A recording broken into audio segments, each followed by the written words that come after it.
Recently, the United States of America came up with visa policies, and some of those policies affected certain categories of visa applicants from Nigeria.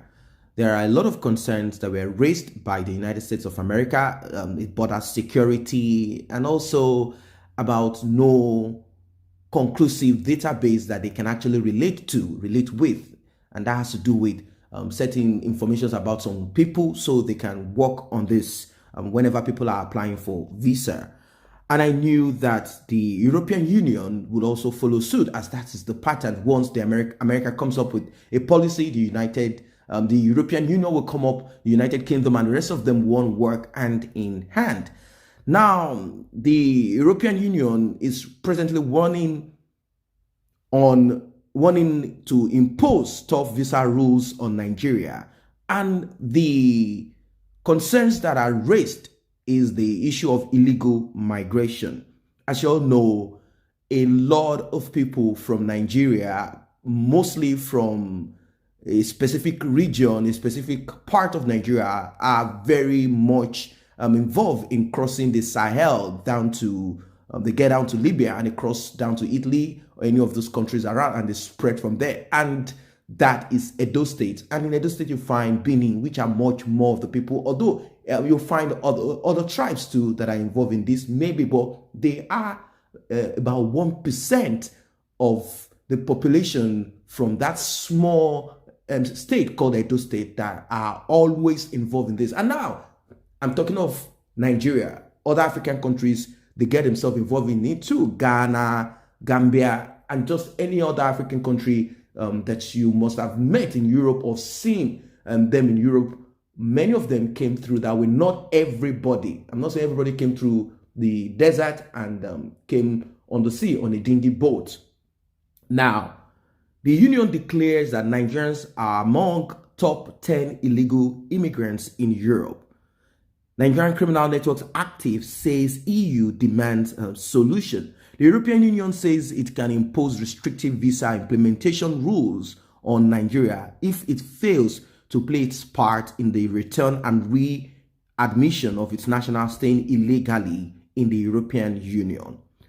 And if you look at the journey so far, before they eventually get to Europe, it's not something that you want for your children. And it's so tough that many of them come with their children hand in hand.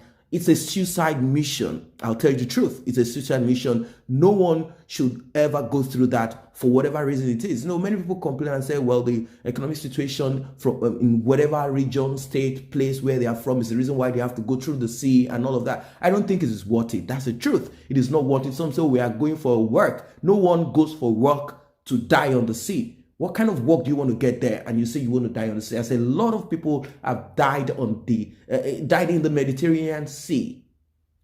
And what about what happened recently in Libya, where we heard stories of the European Union actually paying the Libyans to kind of torture some of these Africans that are coming through the desert, through the sea, down to their place. And we saw what happened. Many of them were sold. Even till now, these things are happening. Many of them were sold. Many of them were raped, injured, and a lot of things. And there are very, very dirty stories of young ladies from certain parts of Africa, of course in Nigeria, certain part of Nigeria, that look for men to get them pregnant so they can get a better opportunity when they cross over. That is if they are fortunate to cross over. And it's become a trend when you look at some pictures and some videos and some documentaries that even BBC came down during the height of that Libyan slave trade that happened recently. It got a lot of people in America, people waking up to this issue of crossing through the desert and the sea. No one should be encouraged. So this documentary was done by BBC. And in this documentary, I saw, the documentary was done in Edo State, Benin. And I saw the way the young men and the women there were so bold to face the camera to talk about what they want to do, how they want to bring their girlfriend, their wife, take some oath and take them to some spiritualists there to do some diabolic act, some stuffs were done so that the lady can go down to Italy by road and prostitute in Europe. And he was bold about it. I see this as a mental disorder. Is a wickedness at the highest level that you can ever think of. And it's like a practice, it's like a culture, it's like something that they don't frown out. It's like a way of life that they come abroad, they become strippers and prostitute. And the men, you know what they do all over Europe. Now, I'm not targeting a specific tribe here. I'm not saying, Edo State, Benin people and all of that. That's not the point here. We need to call a spade a spade. It is very, very bad. I mean, it's very, very bad. You see documentaries, you see stuffs on TV. In fact, the mindset of many Europeans out there, not because they don't have prostitutes among themselves too, not because they don't have every of these very bad things happening within themselves as a race too, but they've kind of given a kind of a mark, as some will call it. It's like a stereotype. Whenever they see you, you're from Nigeria, or they begin to believe that you people take your women out there, you do this and that, because they've seen documentaries and they see how bold people can be speaking about certain things. Now, not too long ago, the Oba of Benin had to act, and I feel in fact, he should have acted much more earlier if he himself wasn't happy with all of these things. But he had to act, and they brought out some God. But has it changed? Now let's leave that apart. Let's face what the European Union are saying. The European Union, which comprises Germany, Italy, Spain, France, and 23 other countries, further stated that although it would not place a visa ban on Nigeria, it could make its visas more difficult for Nigerian applicants if Nigeria failed to meet its standard. The EU spokesperson for Foreign Affairs and Security Policy, Ms. Virginie Batu Eriksson, said this in an email chat with Punch newspaper. Now, like I said, you recall that the United States had last month imposed immigrant visa ban on Nigeria and 5 other countries. Now, under the new policy, citizens of the affected countries would not be allowed to apply for visas to emigrate to the United States under that policy aimed at tightening security for countries that do not comply with the U.S. minimum security standards or cooperate to prevent illegal immigration. According to the Department of Homeland Security, Nigeria presents a high risk relative to other countries in the world of terrorist travel to the United States. If some groups of people from some terrorist country, maybe Kenya, from some other countries where you have terrorist activities, or some just people coming to Nigeria, get passport, and they want to get visa to travel to America or to the European Union, these are the concerns. The US further stated that Nigeria did not adequately share public safety and terrorism related information, which is necessary for the protection of the national security and public safety of the United States. Now, following this US action, the federal government came up with a committee headed by the Minister of Interior, Rauf Aregbesola, to ensure that Nigeria meets requirements and that the US are set in place. On February 5th, the committee met with the US Consular General in Abuja with a view to addressing issues raised in the visa ban. On Tuesday, the US Ambassador to Nigeria, Miss Mary Leonard, explained that the visa ban was not permanent, adding that it was subject to review if certain conditions were met. Of course, these will make a lot of money. You need to see the queue at American Embassy, Canada, and the rest of the European Union. You need to see the queue there. A lot of people apply for visas. Nigerian travel a lot. But while Nigeria is still struggling with the US visa ban, now the EU said they would impose restrictive visa implementation rules, meaning they might decide on whatever categories it is. Of course, like I said, they make a huge money from Africa and from countries that they call and termed third world countries. They make huge money from these countries. When asked if the EU had challenges Nigeria was trying to resolve with the US, Batu Eriksson said Nigeria still placed among the top 10 nationals detected as staying irregularly in the EU, even though the number of Nigerians traveling irregularly to the EU had dropped. Now, she said Nigerian criminal networks remain active in the EU. And when you look at this criminal network, there are stories that we say, of course, it's all over the place in EU, a lot of criminal activities in EU. It takes the people in that country for other criminals to operate. So we are not going to erase the part of the Europeans themselves involved in drugs, cocaine, and the rest of those hard drugs and those activities right there, and robbery. We know all of that. Now, they are talking about Africans, Nigerians that come in there and they are involved in certain activities. If you go to Italy, you'll find some groups of people that somehow, luckily for them, they did not die on the sea and they came down to Italy, came down to Europe. The next thing they do is to continue to create a kind of secret society and they begin to attack themselves and harm themselves even more. So one would wonder if something is wrong with them. If you claim you are running away from a place for one reason or the other, why get to another place and begin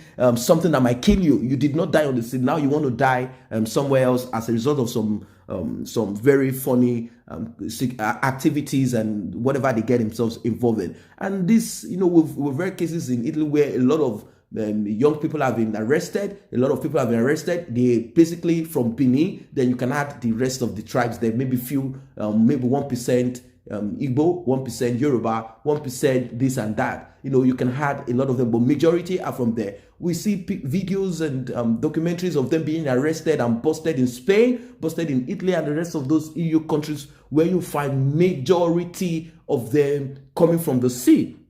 So this is a terrible thing. These are things that we need to look into. It's very important.